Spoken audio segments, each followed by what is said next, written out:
اعوذ باللہ من الشیطان الرجیم۔ السلام علیکم ورحمۃ اللہ وبرکاتہ۔ حدیث کے سبق نمبر 5 میں آپ سب کو خوش آمدید۔ قال النبی صلی اللہ علیہ وسلم یحرم ابن آدم ویشب منہ اثنتان الحرص علی العمر والحرص علی المال۔ صحیح حدیث ہے۔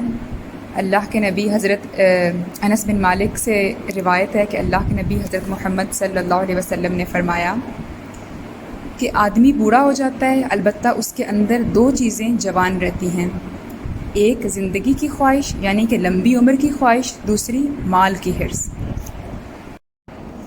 تو بیسیکلی جب انسان بوڑھا ہونے لگ پڑتا ہے، جب انسان کو، کیونکہ ایک ایوریج ایج ہے نا ہماری، ہر ایک کنٹری کے الگ الگ ہے، ہر ریجن کی الگ الگ ہے، ہمارے یہاں شاید کوئی 70 تک ہوگی، 70-80 تک۔ تو جب اس ایج میں انسان پہنچتا ہے تو اس کے اندر 2 چیزیں، حالانکہ وہ خود بوڑھا ہوتا ہے لیکن یہ 2 چیزیں، ان 2 چیزوں کی خواہش اس کے اندر بہت زیادہ بڑھ جاتی ہے۔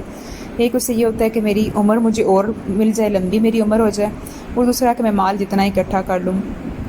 اب دیکھیں، عمر تو اس طرح سے ظاہری نظر نہیں آتی ہے کہ کس کی کیا خواہش ہے، لیکن مال کا بہت آبویس ہوتا ہے، ہمیں نظر آ جاتا ہے، کیونکہ لوگ اکٹھا کر رہے ہوتے ہیں لیگل طریقے سے، ان لیگل طریقے سے، بھلے ہی ان کے پاس پہلے کتنے خزانے کیوں نہ بھرے ہوں، لیکن ہر ایک کو ہوتا ہے کہ تھوڑا ہے اور آئے میرے پاس، اتنا آ جائے اتنا میں سمیٹ لوں۔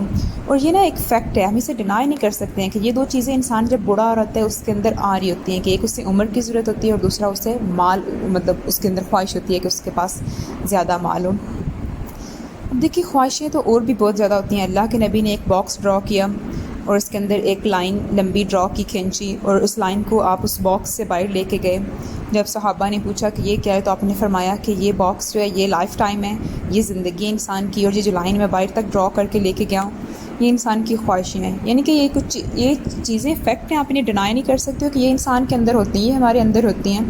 زندگی اتنی نہیں ہوتی جتنی زیادہ ہماری خواہشات ہوتی ہیں، لیکن ان 2 چیزوں کو، مال کو اور لمبی عمر کو اسپیسیفکلی مینشن کیا گیا بڑی ایج کے لوگوں کے لیے، کہ یعنی جب انسان بڑا ہو رہتا ہے، بوڑھا ہو رہتا ہے، تب اس کے اندر یہ دونوں چیزیں پیک پہ ہوتی ہیں، یعنی کہ وہ جوان ہوتی ہیں، کہ اس کو اور کوئی چیز اور خواہش اس کے اندر شاید باقی نہیں رہ جاتی ہے سوائے اس کے کہ اس کے پاس مال زیادہ ہو اور اس کی عمر زیادہ ہو۔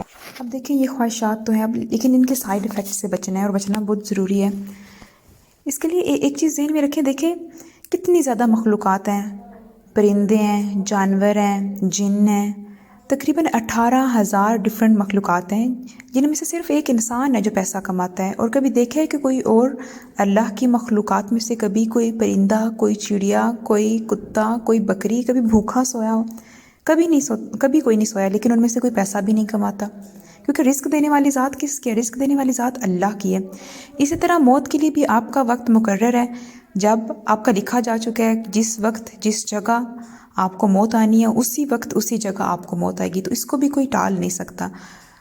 تو بجائے ان کے کہ آپ ان فکروں میں پڑیں، کوشش کریں کہ اللہ کے محبت میں، اللہ سے محبت کریں، اپنے خالق سے محبت کریں جس نے آپ کو پیدا کیا ہے، اور وہ آپ کو کسی لمحے بھولتا نہیں ہے، وہ تو آپ کی شاہ رگ سے بھی زیادہ قریب ہے، 70 ماؤں سے زیادہ پیار کرنے والا ہے۔ تو اس نے آپ کو آپ کا بندوبست کر کے بھیجا ہے دنیا کے اوپر، آپ کی لائف ٹائم بھی لکھ دیا گیا ہوا ہے کہ اتنی آپ کی ایج ہوگی اور اتنا آپ کو رزق ملنے والا ہے۔